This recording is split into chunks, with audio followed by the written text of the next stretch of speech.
John has always been fascinated by the world of invention. Since he was a kid, he has loved tinkering with devices and machines, and trying to make them work in new and exciting ways.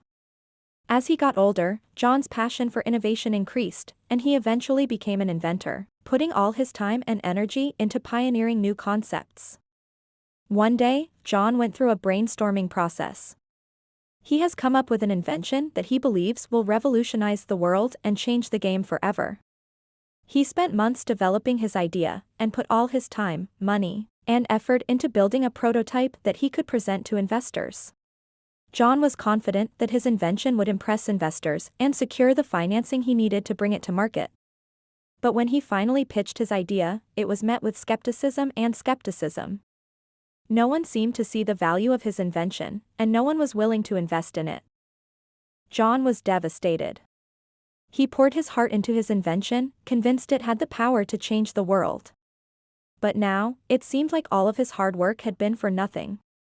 He begins to question his own skill and passion for innovation. Was he wrong about his ability to come up with great ideas? Did he waste his life in pursuit of something no one cared about? For weeks, doubt and despair consumed John. But then something strange happened.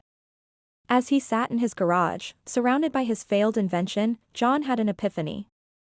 He realized he didn't need investors to validate his skills or his passions. He was an inventor because he loved to invent, not because he wanted to get rich or impress people. With this newfound confidence, John vowed to keep innovating, no matter what. He knew that not every idea would be successful, and not every investor would see the value of his inventions. But that doesn't matter.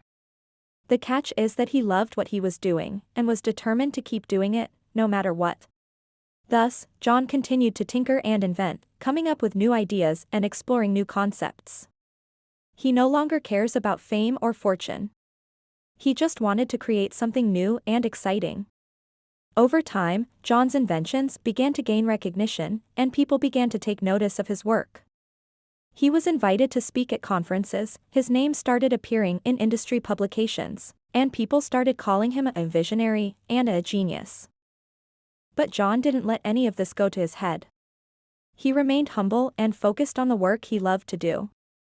In the end, his perseverance and dedication paid off.